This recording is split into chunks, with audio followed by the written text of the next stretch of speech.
ایسا کہا جاتا ہے کہ کچھ زندگیاں وقت سے پرے بھی چھپی رہتی ہیں۔ صدیوں پہلے کی بات ہے، دور کسی زمین پر ایک سلطنت ایجاد ہوئی۔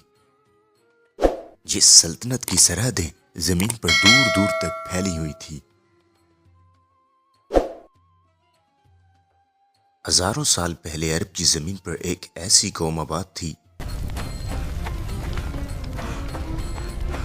مالک،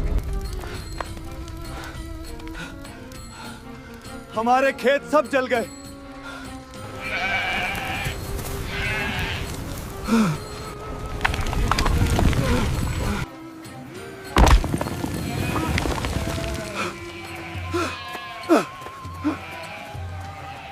مالک،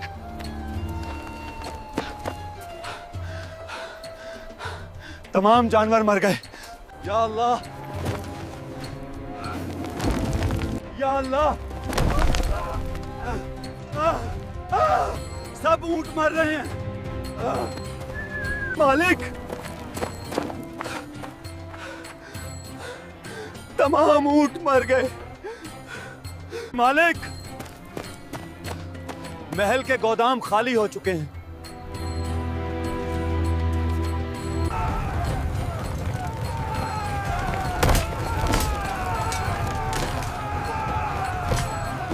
مالک، ڈاکوں نے سب سامان چھین لیا اور میرے علاوہ سب نوکروں کو مار دیا۔ الحمدللہ، یہ وہی تھا جس نے دیا اور وہی ہے جس نے واپس لے لیا۔ یہ ابھی بھی شوکر کر رہا ہے۔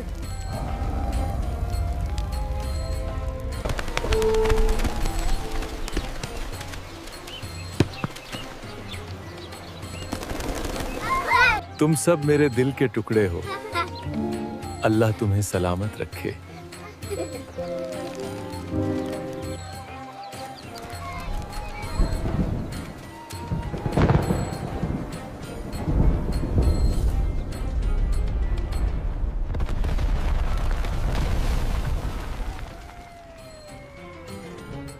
مالک، مالک، آپ کے بیٹے انہا للہ یہ بھی تیرا ہی دیا ہوا تھا اور تو نے واپس لے لیا۔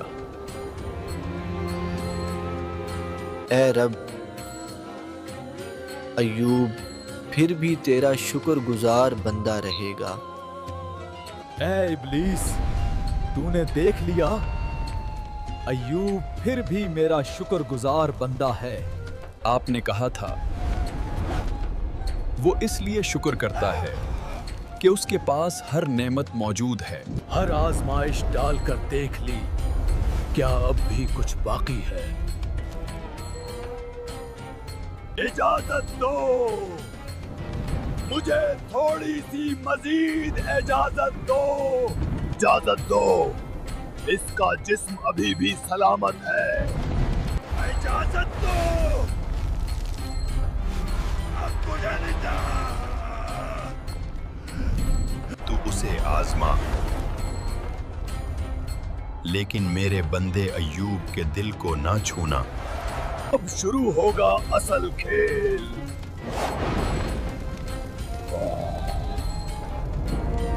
اللہ اپنے نبیوں کو کبھی نقصان نہیں پہنچاتا، لیکن آزمائشیں ان کے درجات بلند کرتی ہیں۔ اب میں اس کے جسم پر حملہ کروں گا۔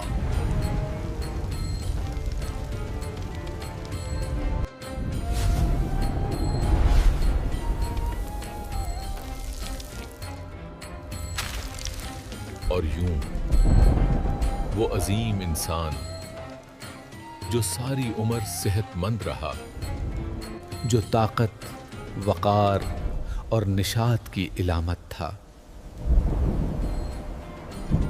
اب بیماری کی ایسی حالت میں داخل ہو چکے تھے جسے دیکھ کر روح کانپ جائے۔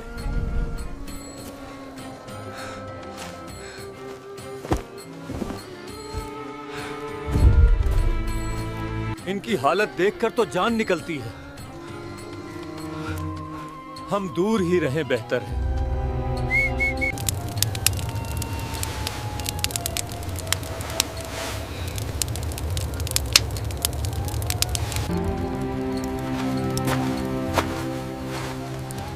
اور وہ بیوی نہیں بلکہ وفاداری کی مثال تھی. دنیا چھوڑ گئی, لوگ چھوڑ گئے, مگر یہ عورت اللہ کے نبی کے ساتھ کھڑی رہی اپنے آخری دم تک. صبر کریں, اللہ ضرور شفا دے گا. ہر آزمائش کے بعد آسانی ہے. آپ اللہ کے نبی ہیں, وہ آپ کو دنیا کے سامنے ضائع نہیں کرے گا. چاہے جتنی بڑی آزمائش آ جائے, میں اپنے رب سے کبھی گلہ نہیں کروں گا. اور آپ کو بھی ہر صورت اللہ کی رضا پر راضی رہنا ہوگا. ایوب پر یہ عذاب کیوں آیا؟ ایسا تو صرف گناہگاروں کے ساتھ ہوتا ہے. ہاں, ضرور انہوں نے کوئی غلطی کی ہوگی. اس کی بیوی سے کہو کہ اپنے رب سے شکایت کرے اور ایوب سے دور ہو جائے. تم کیوں اس بیمار کے ساتھ ہو؟ یہ تو اللہ کی ناراضگی ہے.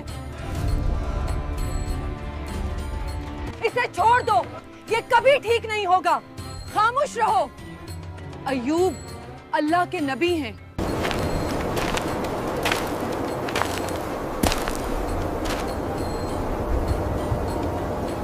سب مال ختم ہو چکا تھا. نبی کی بیوی خود کام کر کے روزی کماتی. پیسے بہت کم ملتے, لیکن اسی سے دال روٹی لے آتی. دیکھو تو, پہلے یہ بادشاہوں کی طرح رہتے تھے, آج مزدوری کرتی ہے. یہ بات اس کے دل پر تیر لگتی, لیکن وہ خاموش رہتی ہیں, کیونکہ وہ جانتی تھی یہ سب عارضی ہے. یہ اللہ کی طرف سے آزمائش ہے. اے ایوب, تم اتنے نیک تھے, اللہ نے تمہیں کیوں بھلا دیا؟ کیا تم اس تکلیف کے قابل تھے؟ کیا تمہاری عبادت بیکار گئی؟ کیا تمہیں ابھی بھی لگتا ہے اللہ تمہیں دیکھ رہا ہے؟ کیا تم اب بھی شکوہ نہیں کرو گے جس نے آپ کو اس حال تک پہنچایا؟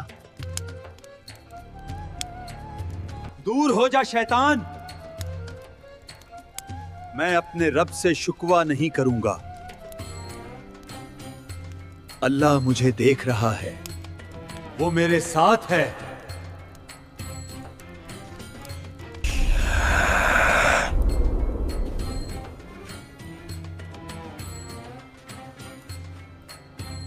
ایک دن شیطان طبیب بن کر آواز لگا رہا تھا کہ میرے پاس ہر بیماری کا علاج ہے. میرے شوہر بیمار ہیں, کیا تم علاج کر سکتے ہو؟ جی بالکل, میں ایک دن میں ٹھیک کر دوں گا. اس کے لیے کیا کرنا ہوگا؟ یہ کیسے ٹھیک ہوں گے؟ اسے بولو اپنے اللہ سے امید چھوڑ دے, میرے پاس آئے, میں ٹھیک کر دوں گا.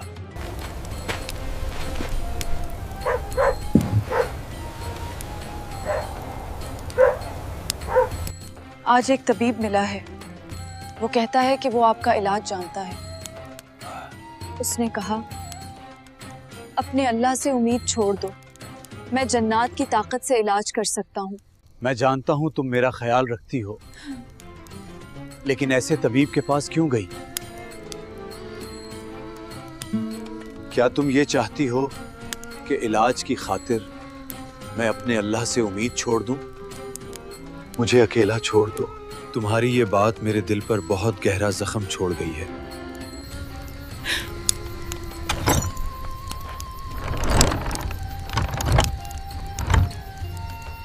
آج سے ہمارے گھر میں کام نہیں کرو گی, آج سے کوئی مزدوری نہیں ملے گی. ہمیں تمہاری بیماری نہیں چاہیے, اندر مت آنا. اور یوں رزق کا آخری در بھی اس کے سامنے بند کر دیا گیا.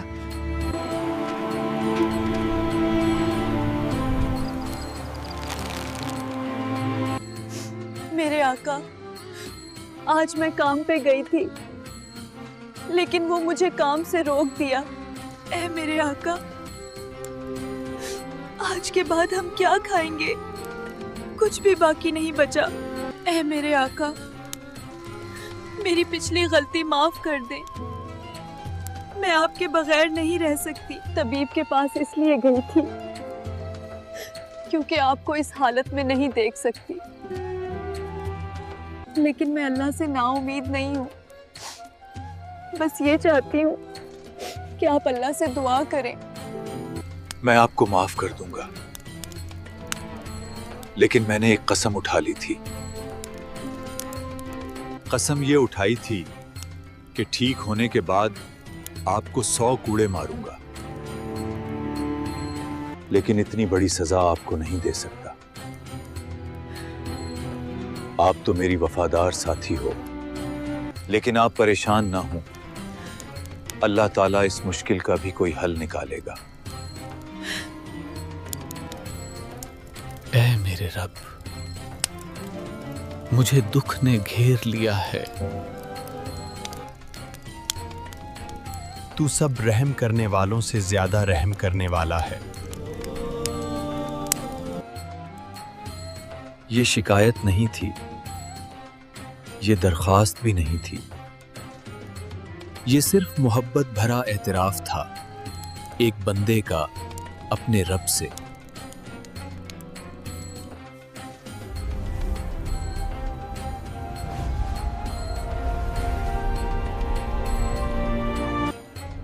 اے ایوب،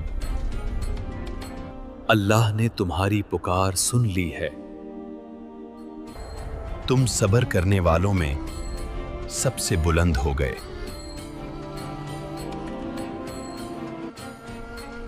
اٹھو کہ اب اللہ کی رحمت تم پر نازل ہونے والی ہے۔ اپنا پاؤں زمین پر مارو، اللہ کی طرف سے شفا کا چشمہ پھوٹے گا۔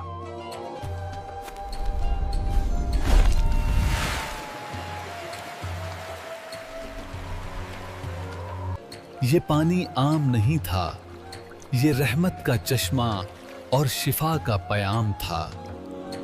نبی چشمے میں نہاتے ہیں اور پانی لگتے ہی زخم غائب ہونے لگتے ہیں۔ سوجن ختم، جلد صاف، طاقت واپس اور روشنی لوٹ آتی ہے۔ چند لمحوں میں وہ مکمل صحت مند بلکہ پہلے سے بھی زیادہ طاقتور ہو گئے۔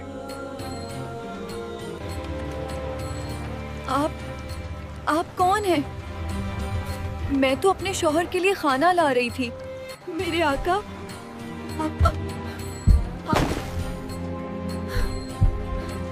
ٹھیک ہو گئے؟ اللہ نے ایوب علیہ السلام کی ہر نعمت انہیں واپس لوٹا دی۔ اب سوال یہ پیدا ہوتا ہے کہ حضرت ایوب علیہ السلام نے جو قسم کھائی تھی کہ ٹھیک ہونے کے بعد اپنی بیوی کو 100 کوڑے ماریں گے، تو کیا انہوں نے 100 کوڑے مارے تھے یا اس کا بھی اللہ تعالیٰ نے کوئی حل نکالا تھا؟ دینی کتب میں یہ ملتا ہے کہ جی بالکل، حضرت ایوب علیہ السلام نے بیماری کے دوران ایک قسم کھائی تھی کہ وہ اپنی بیوی کو 100 کوڑے ماریں گے، مگر وہ ایسا نہیں کر سکتے تھے کیونکہ ان کی زوجہ نے ان کا آخری دم تک ساتھ نبھایا تھا۔ پھر جبرائیل علیہ السلام حاضر ہوتے ہیں اور بتایا کہ اللہ تعالیٰ فرماتا ہے گندم کی 100 پتیاں ایک ساتھ پکڑ کر ایک بار انہیں چھو لیں، قسم بھی پوری ہو جائے گی اور آپ کی بیوی کو تکلیف بھی نہیں۔ یوں اللہ تعالیٰ نے ایوب علیہ السلام کو قسم پوری کرنے کا ایک حل بتایا۔ حضرت ایوب کی زندگی ہمیں سکھاتی ہے کہ مصیبتیں سزا نہیں بلکہ اللہ کا امتحان ہوتی ہے، اور جو صبر کرتا ہے اللہ اسے وہ مقام عطا کرتا ہے جو کسی اور کو نہیں دیتا۔ یہ کہانی صبر، شکر اور وفاداری کی ایسی مثال ہے جو قیامت تک انسانیت کو راستہ دکھاتی رہے گی۔